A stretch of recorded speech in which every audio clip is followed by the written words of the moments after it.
You know who it is, the horror flick, Digger Ditch, Super 6, Big Mitch. And I'm kicking in doors with 03 O's. And I'm bringing 28 101s because we Vegas sons, it's the Chronicles. And you in the Meadowlands. Yeah, you in the Meadows, man. And you already know what made me. 530, what that mean? Oh, that boy's a desert, baby. Oh, yeah. Hope a dub scrub, 22-inch gold data days, and big bolo yang, chitty chitty bang bang. I could never be on McLean's, man.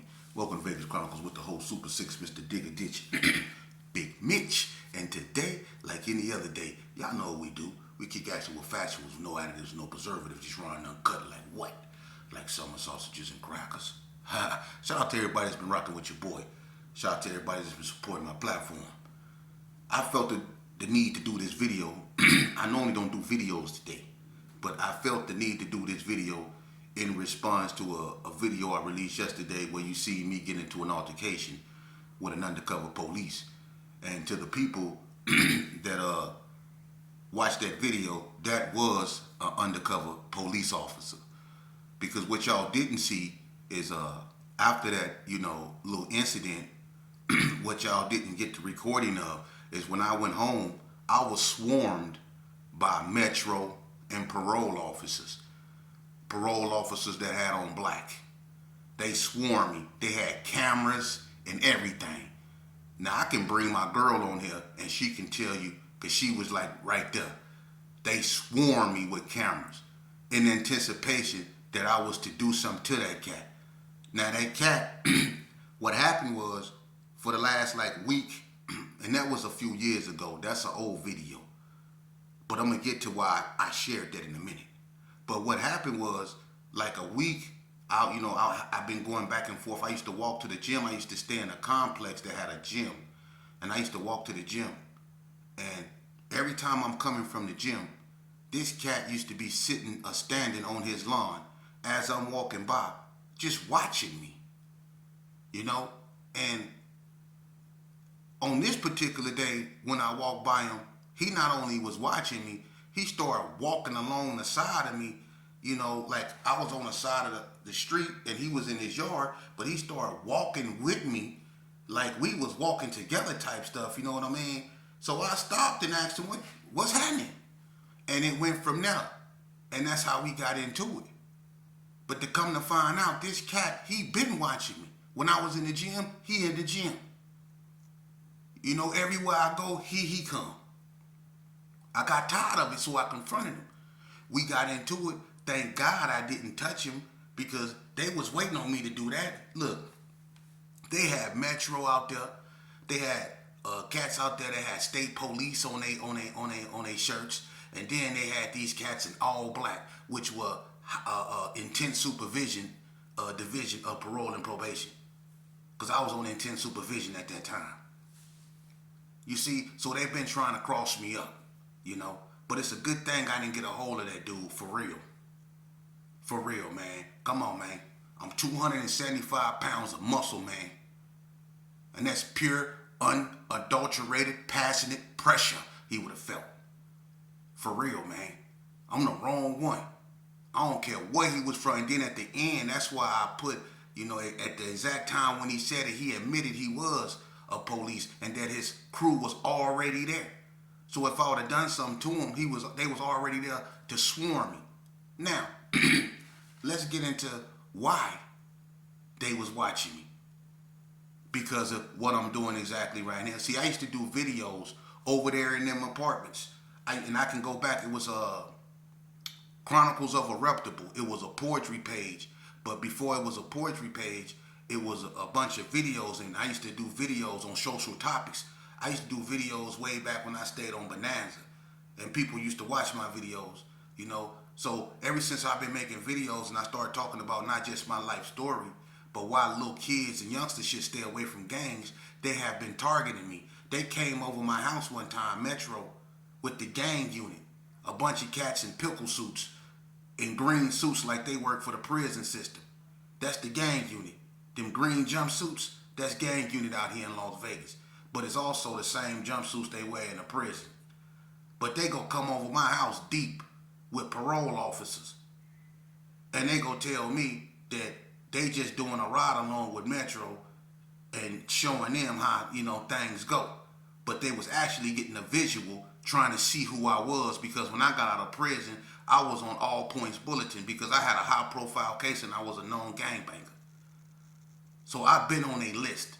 But when I came out here and I went against the norm, and I didn't come out here and get strung out on drugs, I didn't come out here and get back with the homies and start doing stupid stuff. Well, I did at first, but sometimes you gotta trip and fall and wake up. You get what I'm saying?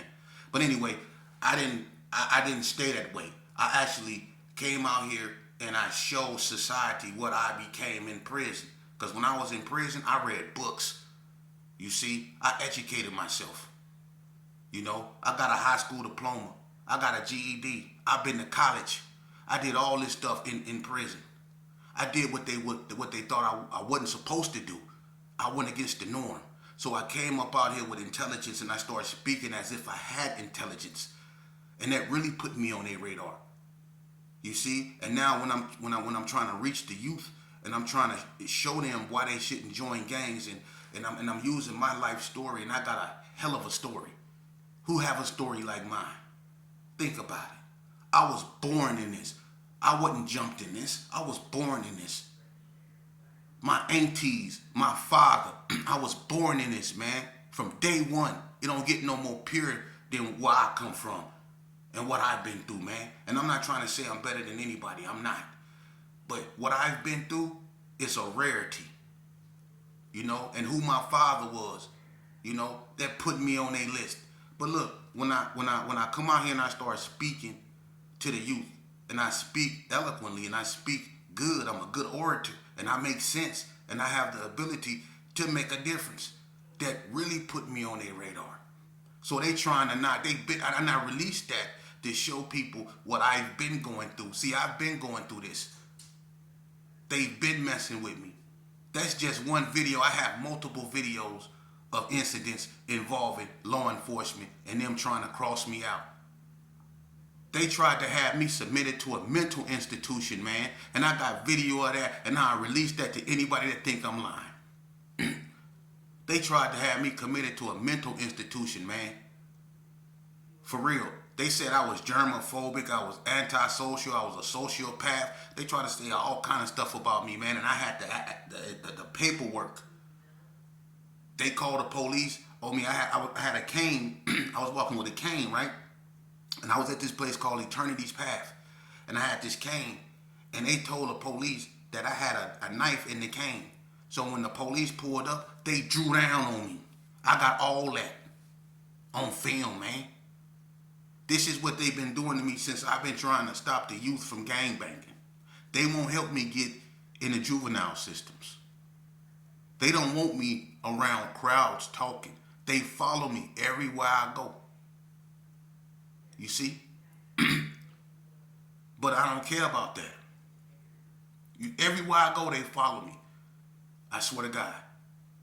And people that wanted to work with me, they didn't approach them in the background and tried to scare them or deter them from working with me, because they know how powerful my message is and that I have the power to make a change. And I'm not saying I'm a prophet or anything, but God kept me here for a reason. You see? But come hell or high water, the devil, he ain't having it. You see? And that's crazy, because people like me that can stop little black boys from unaliving themselves in the streets, they'll do whatever's necessary to keep us locked up, slander us, or put us in a position to where we go back to prison or something. But they can't have us out here because we are a threat to their jobs. We are a threat to the establishment, because we know what the pieces go in our community. We the ones broke them. I'm from the old school. And one thing about me, like I said before, I'm 275 pounds of pure pressure. I'm not scared of them. And I never been, and I never will be. The only way they have power is when you put yourself in a position to where they can use all those little trinkets and them gats they got and come and bust your windows out and do all that disrespectful stuff. You see? But they need that, especially dealing with a person like me. I've been fighting them my whole life. I don't care or scare, especially when it comes to my people. And I'm going to keep pushing the line the same way I did out there in that negativity when I was out there and I was I was being a nuisance in my community. I'm gonna use that same energy to help heal my community, to help save little black and brown boys. You know what I mean? And I'm gonna tell them the truth about this game. You know, and I'm gonna tell them the truth about law enforcement. It's hidden agendas out here. Now I ain't saying all police is bad. No, I'm not saying that. But I call a spade a spade. And just like if you got a barrel full of king cobras and garden snakes, right? You got a barrel full of king cobras and garden snakes. How you separate the two without getting bit? See, that's how they look at us. So when we start looking at them, how they look at us, then it's a problem. See? They look at us, once a banger, always a banger. But when we look at them as once a clucks, always a clucks, it ain't no fair. It ain't fair. They want you to believe that all police ain't bad, that it's a few rotten apples, but they look at us as all one and the same. You see? And when you come out here and you try to do something positive and you have the ability to make a real true change, they really finna get you up out of there. I know they coming for me. They been coming for me. But I don't get up here and I don't tell y'all, hey man, I might not be here tomorrow. These people out to get me and woo woo woo. I don't care a skip. I work for God. And that's the only person I feel. And he told me, man, do what I told you to do and let me fight the battles you can't see. So whatever they plotting, best believe I'm the best of plotters. So let them plot and plan. You just do what I told you to do. And that's what I'm going to do. For real. But that was just to show you what I go through, you know. But I still bring y'all the messages. Stay away from gangs. You see, when I'm gonna show you something. When a little black boy unalive another little black boy, or when a young Hispanic male unalive another Hispanic male, or however it go, all right? They lock one of them up, and then they bury the other one. That's two birds gone with one stone. You see? And we can let that go on long enough to where when we get an outcry from society, then from that little black boy unaliving that other little black boy and the continuation of it, we can just come in and scoop them all up in droves. That way we keep the wheels spinning on a prison system. That way we get the Glocks still coming. That way we get the boots, the lights on the car, the handcuff keys, the batons, the mace, the helmets, the shields, the barbed wire fence, the bullhorns, the Rottweilers, or whatever. See, all that. They keep the wheels spinning. You lock one up and you bury the other one. There's two birds gone with one stone, and you have two mothers sitting in the front row with the same look of loss on their face. See, that's how the game go. You see? And then them mothers, they so lost because they lost a child. They just want it to stop. So they give way to whatever need to be done. And these people come in heavy-handed and they get to have fun with us. You see? Because the mothers, they just want it to stop. They don't want us to be hurt, but they just want it to stop. You see? And then white people, they come in and they get to play gay. I ain't gonna just say them white people, because I'm gonna tell you something. Some of the worst police I met were black. I'm just keeping it 100 with you. Some of the worst police I ever met in my life were black. For real. And I'm keeping it 100 with you. They were black. But that's how the game go. You know? The devil is never gonna get at you or come to you as the devil, because if he did, you wouldn't deal with him. Your enemy is never gonna come to you as your enemy, because if he did, you wouldn't deal with him. So don't let that go over your head. I'm gonna keep pushing the line. What went on out here in Las Vegas was sad. It was sad. But it was an unseen hand in a lot of this stuff here, man. And a lot of these brothers was set up for failure from the jump. And it's a trip how, you know, I done been on the police cars, and I didn't, I'm not gonna say that, all of them did me foul, but I didn't see some messed up stuff that they have done. They have violated our rights when they took our shoestrings, when they took our hats. It don't matter what color they was. The Supreme Court said there is no such thing as a casual gangbanger. You have to be knowingly and willingly involved in criminal activity. You can wear what color you want to. That's why the skinheads can walk around and do what they do, and they get protected. They get barricades put up in front of them. The police be standing out there, and they get to call you every name in the book, wear they garb and all that old stuff, and just disrespect you because they protected by the First Amendment of the Constitution. It's 5 parts to them. It's freedom of speech, religion, petition, assembly, and expression. Oh, and you have the freedom of the press too. So they get to do that. But they used to come and take our shoestrings right on the spot, take our hats, and then go hang them up in the substation as souvenirs, take our belts and everything. They was violating our civil rights. But when you put a person on the car and you ask them what's your social security number and they don't even know it, you can have fun with this cat. He don't even know his social security number. You see? But that's what we used to go through when we was little kids. But I tell you what, God left me here for a reason. I'm not no soldier. Never been one. I'm a warrior. I've been a warrior all my life. That's why I ain't got too many friends. I work for God. So what y'all seen me getting into it wasn't just no undercover cop. Yeah, he worked for law enforcement, but what you really seen me battling was a demon. Because Satan mad I left the ranks. Satan mad that I work for God now.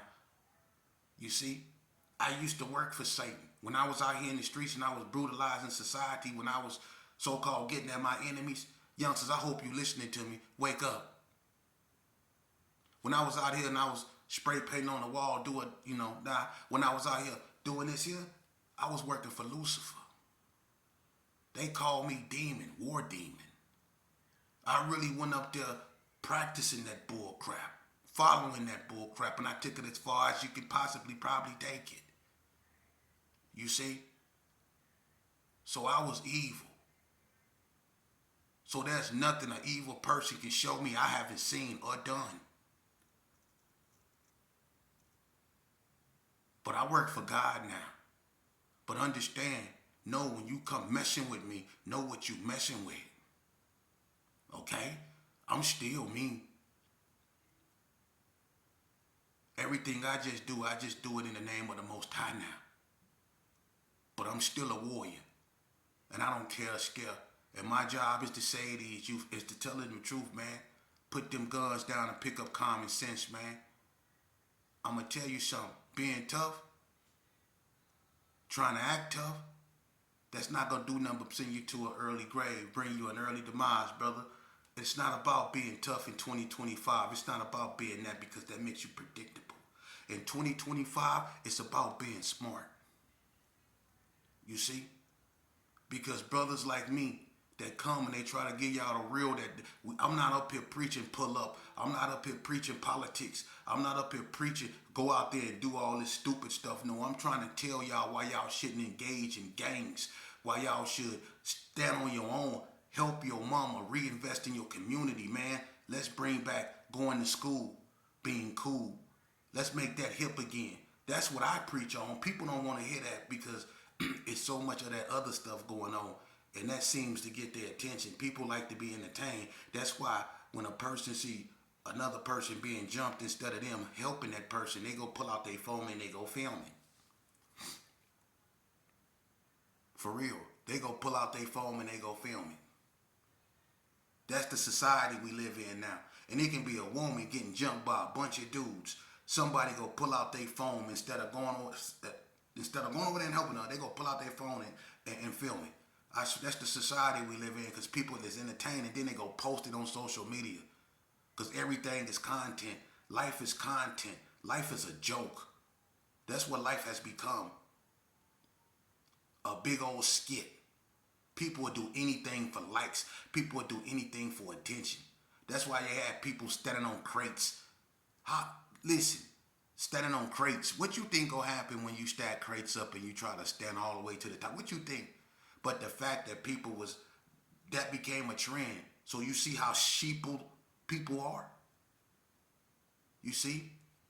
They had people distracted with Diddy. They had people distracted with the fire in California. They had people distracted with the alien that was walking over there in Miami that brought out the whole police force. They had people distracted with the so-called Chinese balloons that was floating in the air. They had people distracted with the drones that was coming from the ocean. They had people, they take our mind from here to here to here to here to here to here to here to here. It be everywhere but right where we need it to be. You see? And the whole while, everything going on like that. Our little black and brown boys is out here in the streets being unalive daily, like it's just a thing to do. Lucifer, he's gathering souls, man. Our little babies, he's gathering souls. It's to the point now where no one's safe, not even our grandmama. For real. So when brothers like me come along and we try to challenge the status quo, we become a threat. That's why you see so many brothers from the conscious community being locked up. I'm not saying I'm a member of the conscious community, but I'm saying when brothers like us come out here and we preach against the social norms, you know, and we try to make a difference, not like these other dudes. We don't, you know, buck dance and all that old stuff. You know, we just tell the truth, you know what I mean? We become a threat and they do what they can to get us up off this chessboard, for real. Because they don't want y'all to stop unaliving yourself. They don't. If they did, if they wanted y'all to stop unaliving yourself, they would have never let the Brady Bill expire. When the Brady Bill expired, that's when all them weapons start flooding in our communities again. After the Brady Bill expired up under George Bush. Clinton is the one that introduced the Brady Bill. That's why the prison system was filled up with so many black and brown boys, because of Clinton's crime bill. Right? But when Clinton left office and George Bush came into office, two things came back. Guns and opiates. Y'all better pay attention. But see, this is what makes me a threat. When I come up here and I talk like this, that's why when I go out there in society, people either watching me, they following me, or they trying to approach me and set me up in some way, form, or fashion. It's always a chess game when I leave my door. That's just how it is. But I take that challenge. You know why? Because like I said, I work for God and I don't care a scale. And I ain't gonna bow to nothing but him. So whatever they got for me, they can bring it. For real. Because I'm gonna keep preaching the truth. For real. And I'm gonna push the line for positivity the same way I pushed it for negativity. And if they don't like it, I don't care. Just know what you're messing with before you mess with it. And I ain't no nothing, you know what I mean? Ain't no ass on my chest. You know what I'm saying? I ain't the big bad wolf, but don't poke the bear. For real. Youngsters, they trying to set y'all up to send y'all away because they get money to institutionalize and house y'all up in them prison systems. They get a lot of money for y'all little bodies to be up in there. So they trying to snatch y'all out of society and put y'all up in there, man. And give y'all the utensils, the little gas that y'all out here waving on social media, the little animosity, these little rap battles y'all be getting into. You know, this little clip banging thing they got y'all doing now, man. Yeah, it's all a setup, just like they set us up with the Eazy-E era. They set us up with the old English, Eazy-E, Dayton, all that era. They set us up the same way, and they doing y'all the same way. Because they trying to get y'all up in there like they had us up in there. You see? It's all about the money. You see? But that's why I had the problems I have them. But I welcome them, dude. I welcome them. Because it's for my people. And you know what I mean by my people? Of course I mean black people. But I mean righteous people also. Because they sending black people at me to try to throw me off. To slander my name. Yeah, I know the game. Sending people up here to try to antagonize me, to get me to, you know. But it's not going to work. Because just like I'm going to expose you, God will expose them. I don't have to fight them battles no more. It's easy to go out there and try to put my hands on somebody that's predictable. Nah, I'm not going to do that. I'm going to do what y'all do. I'm going to sit back and I'm going to play the game and I'm going to beat you with my mind. That's what I'm going to do. I'm gonna beat you with what you think I can't beat you with. I'm gonna beat you with this here. You gonna let a four-eyed, gray beard, I'm gonna beat you. I'm gonna beat you. I'm gonna beat you. In the name of Jesus. Hubba dub scrub. Look at it. Look at it.